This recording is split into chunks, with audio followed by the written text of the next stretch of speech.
All right, this morning we'll be looking at the conversations even further, but with both chambers of the National Assembly approving the budget, the bill now waits President Tinubu's assent to officially become law. We'll be looking at this with the head of Open Government and Institutional Partnerships at Budget Foundation, Vayala Kwaga. Good morning. Thank you very much for joining us. Good morning, and thank you so much for having me.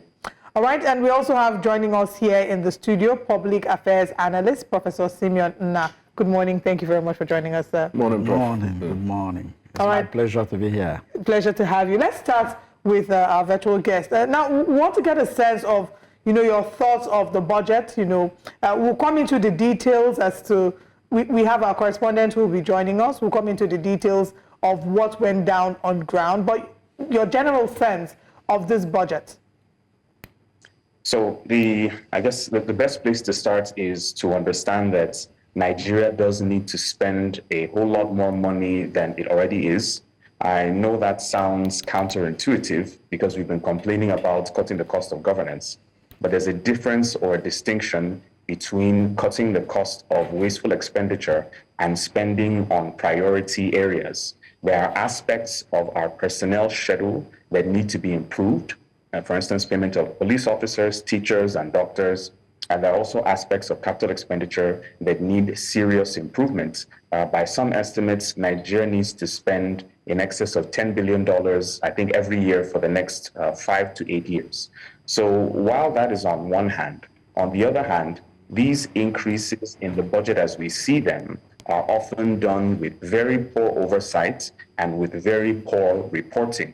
And I mean from the conceptualization phase, from Federal Executive Council to the appropriation phase, the National Assembly, to the implementation phase, and even to the audit phase.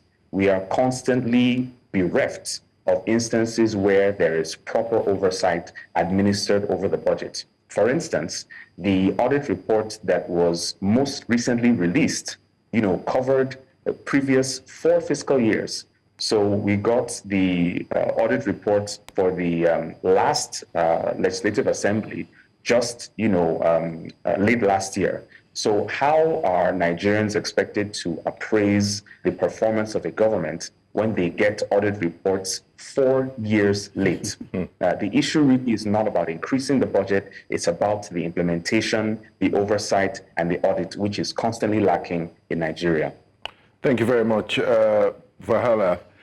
Now, Prof, he did mention things that are very poignant about auditing, and we could get excited about this paper document when we see the budget, and a lot of people don't understand that it's a promise. This is what we budget. This is what we tend to do. So beyond the razzmatazz and the huge numbers we're seeing, quite a lot is still needed to be done from the federal government and also the Senate in terms of oversight functions.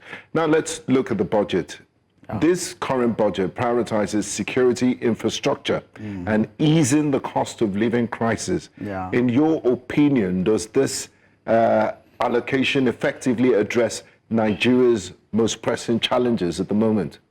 You see, I keep on saying that the problem of this country has not been policies or rhetorics, because we have them in quantum.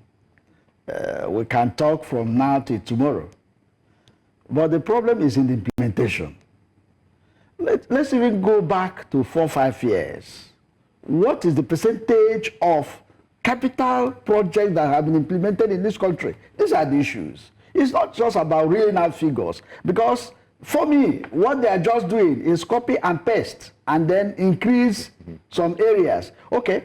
The last time I was here and we mentioned this budget, I think that was last week, I said we have not had the last. It will still be increased. I was proven right yesterday because the Senate equally increased by 750 billion. So we keep on increasing, and these increases, we have forgotten the debt profile. Now, when that money came, what some of us thought, was that they would have used it to reduce our debt profile. But they still went to budget. They said this one, okay, my colleague on the other side said there's need to increase payment of teachers, payment of police, and what have you.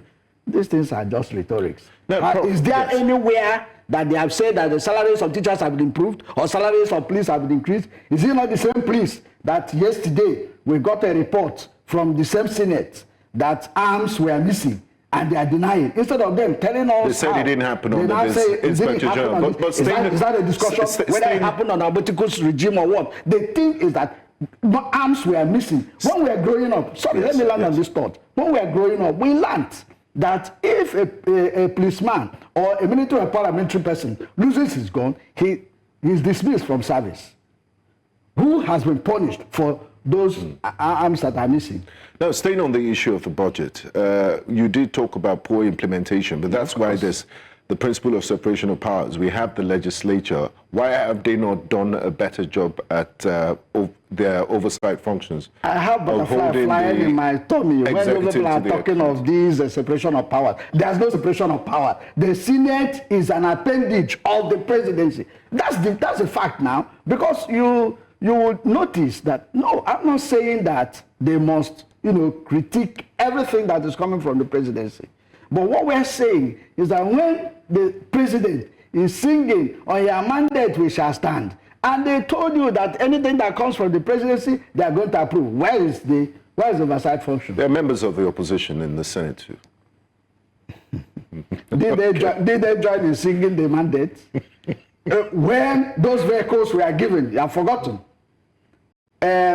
The Labour Party mandated their candidates in the Senate and the House of Reps not to take those vehicles. What happened? They took the vehicles. So it's the same thing. You have forgotten there was, I've forgotten his name, one rep member that was criticizing, he was not critiquing, he was criticizing the government. But immediately he was elected as a member of the House of Reps. And they asked him, he said, no, it's bad manners to talk while you're eating. That he's eating now is when he finished eating that he will start talking. So that's the trajectory of what we have as our National Assembly. Okay, so maybe another thing now, you've talked about the specifics, you're not particularly pleased, you're not excited about the specifics of the bill. Let's bring in our guest who's joining us virtually, Vayala, to talk about the details and the specifics and the things that speak to you. Or maybe we should start with your greatest areas of concern. I know that you've highlighted implementation and, the different stages of going through of the budget. But let's talk about the specificity of the budget and if there are areas that maybe give you cause for concern. For that, I think the fact that there is an increase in capital expenditure is commendable. However, this is only going to be taken with a pinch of salt and goes back to the question about implementation and the quality of implementation. I think, like my colleague in the studio said, while we do have a plethora of laws, I am not even convinced that those laws and policies are qualitative. Because if you take the example of the budget, for instance, and you even look at our policy architecture, how much evidence is it based on? If you look at our planning, it's not linked to any form of evidence. It's not linked to any form of program-based budgeting. It is literally, as he said, a copy and paste process. So when you have a budget that is simply a slight increase from the previous fiscal year that does not aim to meet any targets, and I think we can commend the previous administration for at least coming up with a medium-term plan that they tried to link to the budget. This administration has not shown any inclination whatsoever to link its spending to any form of medium-term or long-term priorities. What it looks like it's doing is spend, spend, spend. There are some schools of thought, there are some schools of economic thought that hold that government fiscal policy should be countercyclical. What does that mean? When the economy is overinflated, government spending should be somewhat reduced. When the economy is in the doldrums, spending should increase. The belief is that government spending can stimulate growth, but it's unclear what type of policy this government is pursuing. It seems as if they want to spend their way out of our problems. And when you look at the problems with oversight and implementation and the quality of public policy, I think these challenges, will remain. I think looking at the specifics, like you asked, I'm concerned that the process by which this increase was carried out was not duly considered. Yes, the Fiscal Responsibility Act 2007, I think in section 16, allows the president to correct clerical errors or correct indicators, that had led to the budget size. But this is a complete overhaul of the total budget itself. So it is not clear what rule or what provision or what regulation the president followed in increasing this. And, just like my colleague in the studio said, the Senate also, in quote, added their own, 700 billion naira to this. I'd like to also point out that the Fiscal Responsibility Act, I think in section 18, stipulates that the budget should be based on a medium-term expenditure framework. Yeah. That medium-term expenditure framework was passed by the National Assembly. And if you look at the amount, the total expenditure for this new budget, it exceeds even 2027 estimates. So I think it is completely bizarre what is happening in Nigeria. And looking at the details of the budget, I think is a foregone conclusion, because the process by which this figure was arrived smacks of some form of irregularity, the role of the National Assembly consistently increasing the size of the budget without any justification to the Nigerian people, I think is extremely, extremely serious. And I'd like to end on this point, and I concur completely with my colleague in the studio. The separation of powers, is dead in Nigeria. Symbolically, ranging from them singing APC slogans in the hallowed chambers to the behavior of the National Assembly regarding their oversight functions. I'd like to remind Nigerians that there are allegations of bribery by the national universities, by the Association of Vice Chancellors, Yes. To the National Assembly, stating that they had requested for bribes. None of this has been investigated. None of this has been resolved. There are also unresolved issues, relating to the budget defense process that the National Assembly has not made clear. We saw, a lot of back and forth, and shouting matches between the heads of agencies and the Senate committee chairman and the House committee chairman of the respective committees, that evaluates the budget defense process. But there has been no resolution, and the Nigerian people have not been carried along. It's really, really unclear what this budget hopes to achieve if it's coming from this type of process. All right. Thank you very much for speaking and helping us, through your thought process. But let's have our correspondent. We'll come back to you, Valala. Let's speak with our correspondent, Sagir, who was on ground and, covered this passing. Good morning. Thank you very much for joining us. Can you run us through the procedure of what exactly happened there, how many lawmakers were on ground, and what the entire process was like? Good morning, Olive. Thank you very much for having me. Initially, at the beginning, plenary commenced as usual, and then after deliberation on some certain issues, bills, and also proposals, the National Assembly, the Senate particularly, went, on an executive session. This was around one.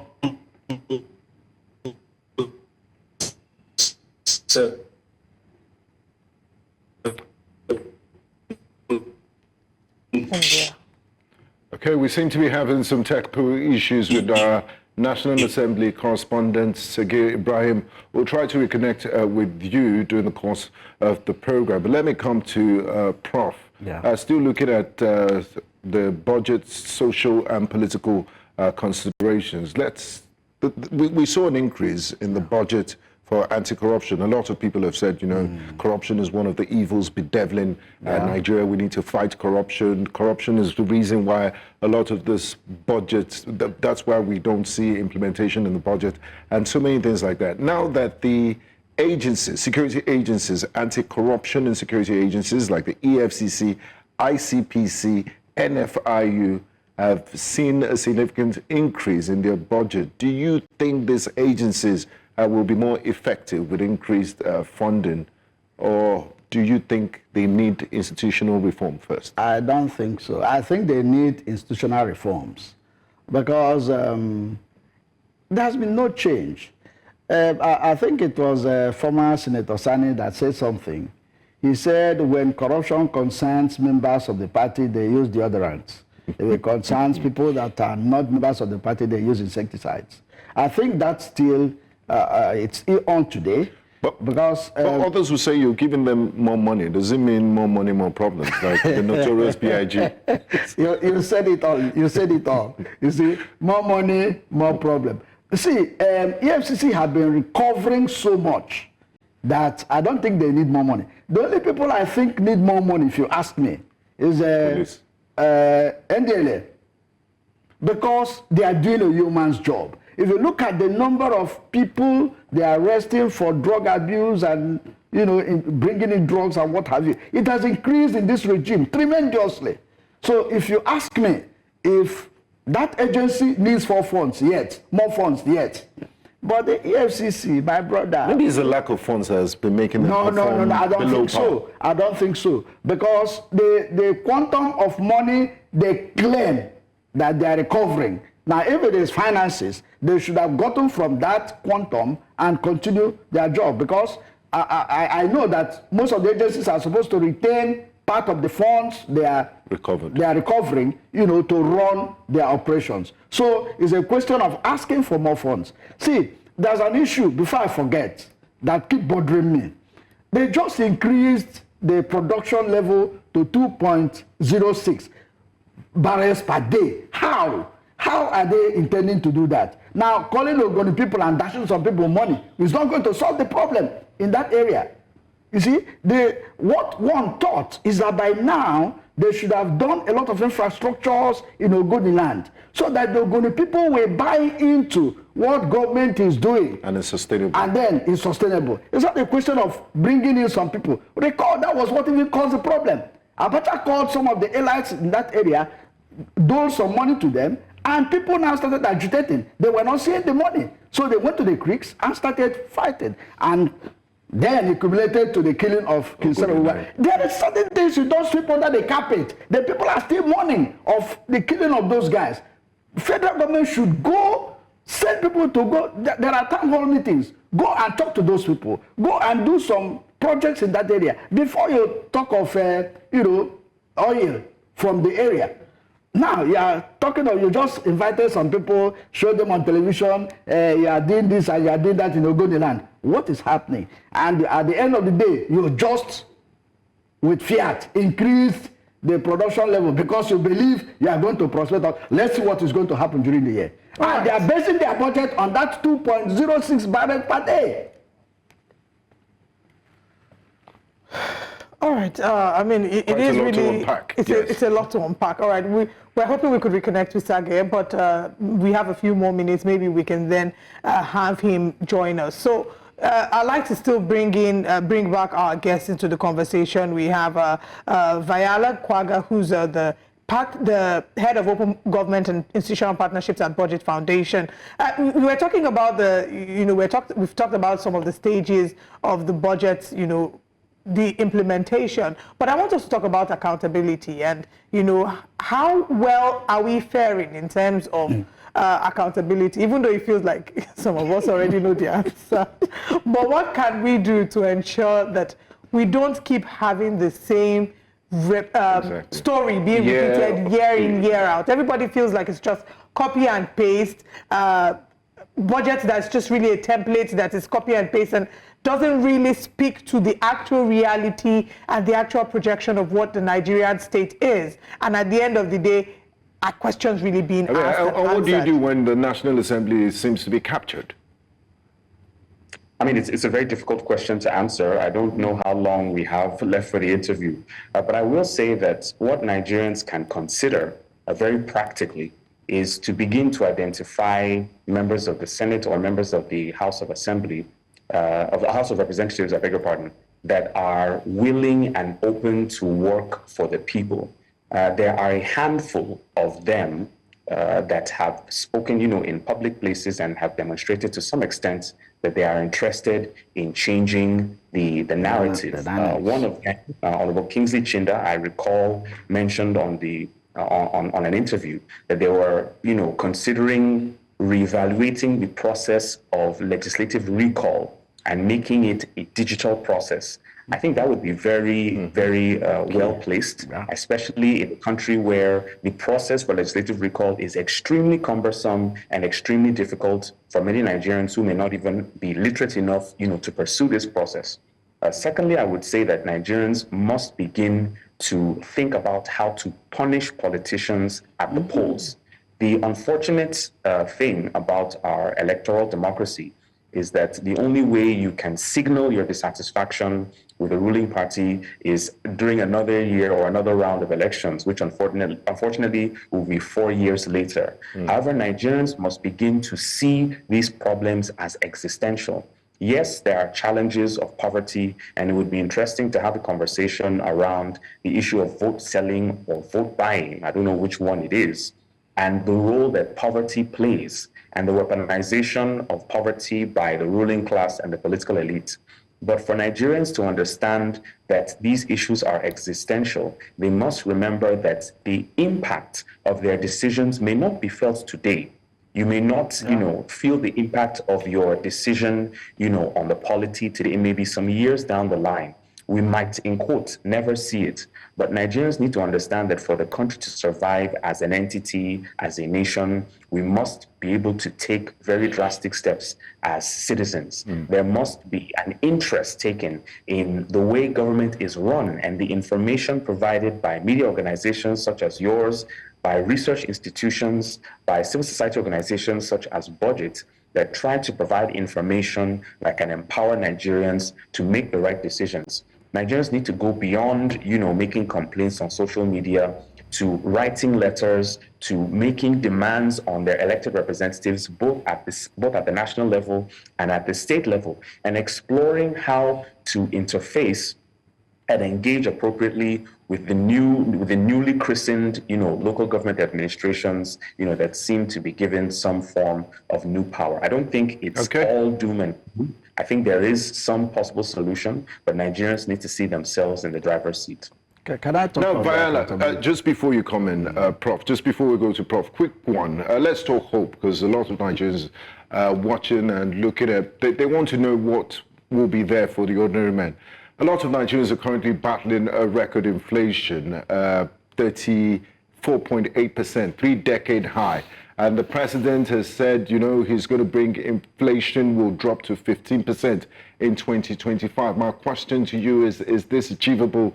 Is it ambitious? What policies should government pursue to implement a sort of control of inflation? If you can, in 60 seconds, please. Yeah, I'm not convinced that it is an achievable metric. Even when the MTEF came out and, we saw that they had intended to bring it down to 15%, everyone in my organization was, incredulous about that because, there are so many systemic problems associated with why inflation has risen to what it is. The cost of food and the entire value chain and logistics surrounding that are not things that you can address in 6 months. There are things that require detailed, rigorous planning with the states before you can even say you would bring down, the cost of food and food-related items. Energy provision has fallen to, a record, I think, a general low. We've seen stories in the news media about how universities and hospitals have been taken off the grid. What would be the fate of manufacturing industries? This shows that the promises, the claims by this administration, that they intend to achieve may just be mirages or pipe dreams at best. I do not see, much being done regarding bringing inflation down, in the next half year. All right, Viola Kwaga, thank you for joining us. Let's get the final thoughts from our guest in the studio here. Prof, let's hear your final thoughts in a minute as well. 2 things quickly. We talked about accountability.